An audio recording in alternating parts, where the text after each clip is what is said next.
O time de Moraes é espetacular. No primeiro dia de recesso parlamentar, o magistrado manda colocar tornozeleira eletrônica em Jair Bolsonaro, além de outras restrições. Essa análise não passou em branco pelo jornalista Silvio Navarro. Vamos conversar com o deputado federal Luiz Felipe de Orleans e Bragança, do PL de São Paulo. Boa tarde, deputado. Seja muito bem-vindo ao Jornal da Oeste. Muito boa tarde. Obrigado por estar me recebendo aqui.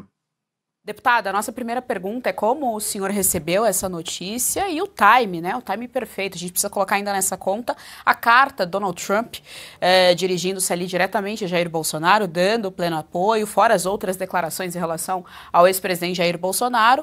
O Congresso entra em recesso, o Congresso, inclusive, que teve ali a sua prerrogativa anulada pelo STF no caso do IOF, também tem mais essa na conta, e hoje a gente acorda aí com essa notícia de tornozeleira eletrônica no Bolsonaro. Olha, isso choca a todos, não só aqueles que fazem parte da política hoje, mas eu recebo mensagens de todos que estão observando a política e que não necessariamente fazem coro junto ao bolsonarismo, mas chocou várias pessoas. E é exatamente esse choque que não dá para se acostumar, não. Eu acho que o Brasil nunca teve justiça, nós temos muita clareza sobre isso, acho que tem até uma aceitação nacional que não há justiça. Agora, toda vez que há tirania, isso choca a todos. E não é só a parte da direita, tem uma parte aí muito importante desse meio, que diria que é o centro político do Brasil, esse também está chocado. Agora, o que está mais chocando, também como parlamentar, é o nível de comprometimento do presidente de Câmara e do presidente de Senado, que simplesmente já disseram que não vão quebrar o recesso e que não vai ter quebra de recesso e pronto, ponto final. Quando se há uma nítida ah, movimentação popular e também do partido aqui, dos partidos de oposição. Então isso também é chocante.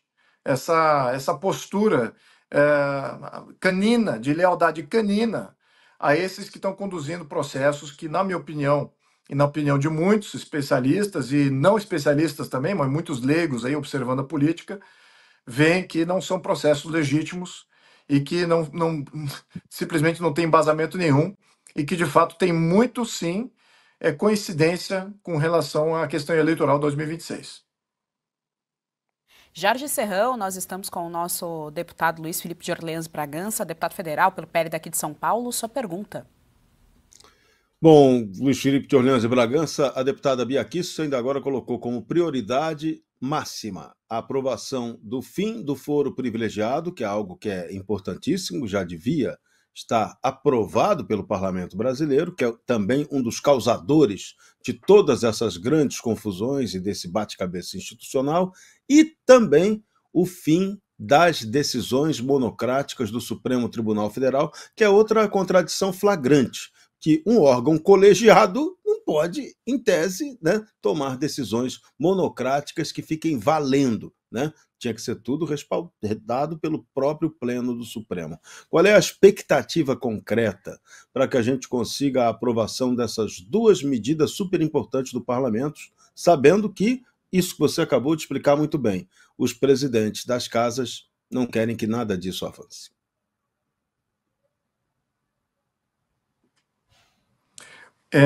A pergunta para mim, Serrão? Desculpa. Sim. Sim. Bem, o que a gente está vendo? A gente está vendo o reentrincheiramento de um regime. É isso que a gente precisa deixar claro. Temos um novo regime que está em pauta, e esse regime está cada vez sucessivamente ganhando força. E é exatamente isso o que os observadores internacionais estão vendo. Existe uma questão aí que foi colocada com a questão das tarifas e tudo mais, como sendo uma primeira parcela de ação. Mas nós sabemos, do ponto de vista internacional, que essa ação é meramente protocolar. Existem sanções e mobilizações externas que vão acontecer contra o Brasil. O governo nitidamente declarou guerra a praticamente os Estados Unidos e a Europa ao mesmo tempo, sem que agora que existe uma reação, agora estão acusando o outro lado de serem o agressor. mas nada disso. O governo é que é o grande agressor, o grande causador de ter redirecionado o Brasil para o colo de todos os países tirânicos, narcotraficantes e promotores do terrorismo internacional. Então, é isso que a população brasileira precisa entender. As ações que vêm de fora não são ações, são reações. E aqui, do ponto de vista interno, eu posso dizer isso com muita sinceridade, e até mesmo como membro de um dos poderes, que é o Poder Legislativo. Institucionalmente, internamente, nós não temos efetividade. Mesmo que eles abram o Congresso agora, e aí façam aí uma abertura das comissões e possam até tramitar. Aí o que acontece na sequência? Acontece na sequência que talvez, tá bom, fica uma medida interna corporis das comissões, e não é levada a plenário. E, se for levada a plenário, o que acontece? O STF vai lá e dá uma marretada e fala que não é constitucional. Pronto. Está neutralizada essa ação. Então, não podemos dar falsas de esperança para a população. É necessário, sim, observar essas intervenções externas, porque eles fazem uma leitura correta do que o governo brasileiro é. E o povo brasileiro, ele é confundido por uma parcela grande da mídia e de interlocutores aí da sociedade, que diz que não, eles estão protegendo a democracia, que existe aqui legitimidade nessas ações promovidas aí pelo conjunto PT-STF. Então isso aí é que a gente precisa denunciar em alto e bom tom internamente, e não está ainda para uma parcela ainda representativa da população, que isso é o fato. Imagino que uma maioria da população já sabe disso, mas ainda não é avassaladora essa consciência. E é isso que a gente precisa entender e precisa divulgar com muito afinco. Canais como esse, outros canais que têm mais liberdade de falar a verdade, e não outros que são apadrinhados aí pelo governo. Então esses canais têm uma obrigação aí de divulgar essa verdade, essa versão, que na minha opinião é a versão da oposição e é a versão de todo observador internacional. Temos um governo que está realinhando o país, já realinhou e já declarou guerra do Brasil contra a Europa, contra os Estados Unidos e o pior, contra a civilização que eles todos criaram. E é exatamente isso que temos em curso aqui. Agora, nós precisamos fazer um referendo com a população. É isso que a população quer? É esse caminho que a população quer? Será que ele entende os desdobramentos de fazer esse realinhamento sem ter preparo nenhum? É isso que é o ponto aqui. Queremos soberania? Queremos. Agora, soberania não significa cair no colo do inimigo e cair no colo de um outro grupo, qual que seja lá qual for. Soberania significa exercer liberdade. Estamos preparados para exercer liberdade como um país, né, com zero de defesa, uma diplomacia patética, uma economia fragilizada por todas essas ações tributárias que foram cometidas nos últimos 2 anos e continuam toda semana? É isso que a gente precisa botar em pauta. A população precisa ter muita clareza o que é que está em jogo. E eu diria que esse embate e esse capítulo extremamente escuro que estamos abrindo agora com essa ação unilateral da junta, governo, STF contra o presidente Bolsonaro, nós vemos nitidamente que estamos entrando num momento, um capítulo muito sombrio, e precisamos de muita luz aí para a gente ter uma clareza do que fazer quando esse capítulo passar. Ele vai passar. Infelizmente, vão ter que conviver com esse capítulo ainda. Mas precisamos saber o que fazer depois. Qual será o próximo capítulo? Precisamos estar organizados para tal. Marina Helena, sua pergunta ao deputado. Deputado, boa tarde. Deputado, o que você falou para mim é bastante grave, né? Eu até estava agora olhando as redes sociais de Hugo Motta, de Davi Alcolumbre, inclusive o último post do Alcolumbre é ele abraçado ali com Alckmin, né? E Hugo Motta dizendo que quem tem que resolver a questão toda das sanções agora dos Estados Unidos é o poder executivo. Tudo isso aconteceu, a oposição pediu, né, para que esse recesso fosse cancelado, já negaram. Então, eu também me preocupo porque parece que não existe nenhuma legitimidade do governo Lula, essa que é a grande realidade, sem o STF hoje. E todas as sanções que vieram dos Estados Unidos, isso está muito claro, né? Inclusive a carta de Trump ontem ao Bolsonaro, olha o timing, hein? Olha o timing, tem esse pedido agora de uso de tornozeleira, de impedir de usar redes sociais, falar com o Eduardo Bolsonaro, um dia depois da carta, e a carta deixa explícita que tem que encerrar as perseguições políticas É exatamente isso, e a censura. E nós, eu aqui como brasileira, eu acredito que todos nós, a nossa esperança acaba sendo só o Congresso, porque só quem pode resolver isso, né? O único poder capaz de colocar um freio na tirania do judiciário que a gente está vendo agora, inclusive essa guerra que Moraes acabou de abrir contra o governo Trump, é o Congresso Nacional. E aí, pelo que a gente vê, é aquilo, não importa, porque os líderes não estão nem aí, né? A oposição é pequena, não consegue implementar nenhuma agenda e os presidentes das casas vão sair de férias. O que é possível fazer, deputado? Assim, como sociedade, a gente vai para a rua? O que a gente faz para pressionar? Porque senão parece que a gente está num ciclo vicioso demais. E esse caminho de Venezuela não é o que a gente quer. Então, o que é possível fazer para pressionar o Congresso? Porque é a nossa única esperança. Exatamente. Olha, eu venho falando isso há vários anos, eu vou reiterar aqui. População na rua, constância. População na rua, constância. E agora precisamos de muito foco. A população precisa de foco também. Não pode ser dissipada em vários temas. Tem que focar e ter constância e ir para a rua. E quanto mais civil, quanto mais seja organizada pela própria sociedade, não pelos partidos, pela própria sociedade, a chance de vitória é muito grande. Porque a população ela é vastíssima. O percentual pequeno de população organizada é muito maior do que todo o conjunto do governo organizado e focado. Vou repetir: o pequeno percentual de organização da população, da sociedade civil, é muito maior do que todo o governo organizado.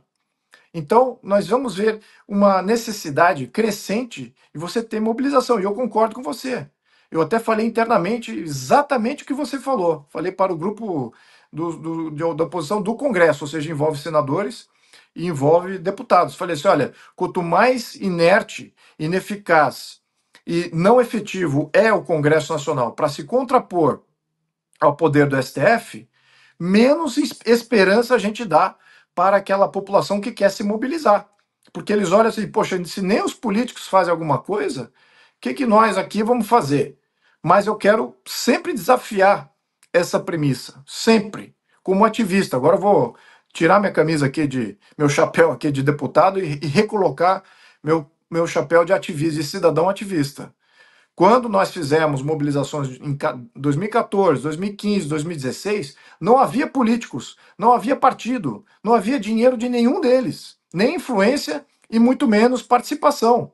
Então, esse tipo de organização social precisa nascer de novo, precisa nascer com essa idoneidade. É isso que é necessário. Ainda mais quando você tem esses agentes políticos, como Jair Bolsonaro, sendo criminalizados e colocados, né, aí uma limitação quase que equivalente a cárcere, e eles não têm esse poder de convocação.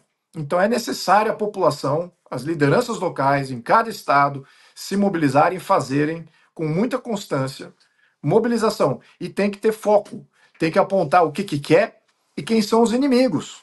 Isso é claro. Quem são os inimigos? Para deixar isso muito contundente com aqueles que ainda têm o poder. Vamos só lembrar que, politicamente, você tem um conjunto do centrão que hoje domina. Hoje é o poder dominante. Você muito bem colocou, a oposição é pequena. E olha, a esquerda também é pequena. Então, o conjunto majoritário são os partidos do centro. É isso que a gente precisa entender. Eu venho falando isso em praticamente todas as entrevistas. Mas temos que falar dos partidos do centro que apoiam essa agenda, que apoiam exatamente quem tem a ganhar com tudo isso que está acontecendo. Acabar com a oposição, acabar com os líderes da direita.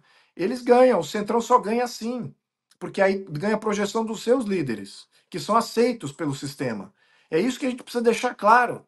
E a população precisa entender: olha, não adianta vocês agora quererem se transformar líderes aí do Centrão, porque vocês fazem parte do atual sistema. Queremos grandes reformas do atual sistema.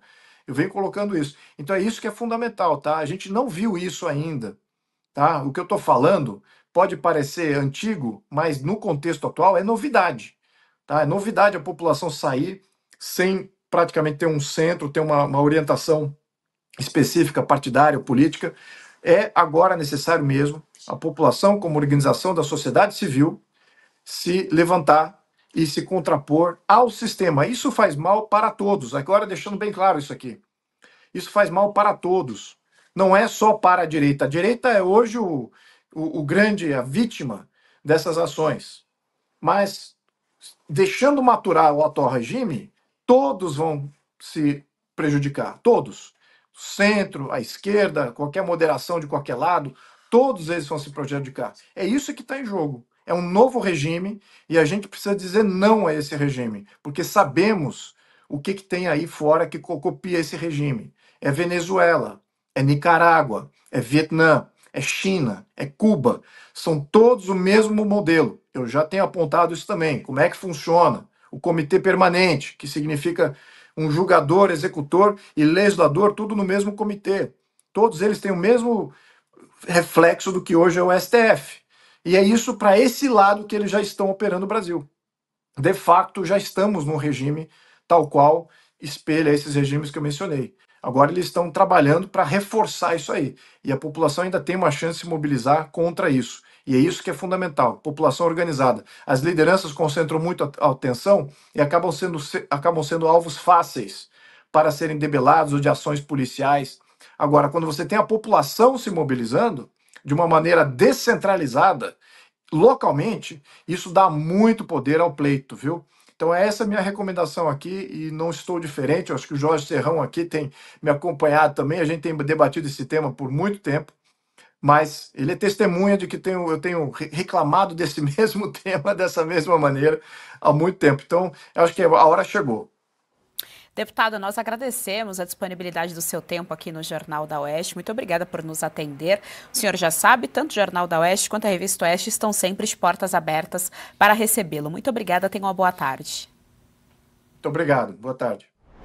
Você gostou desse conteúdo? Então compartilhe, dê o seu like, não se esqueça, viu? Aqui no canal da Revista Oeste tem muito mais.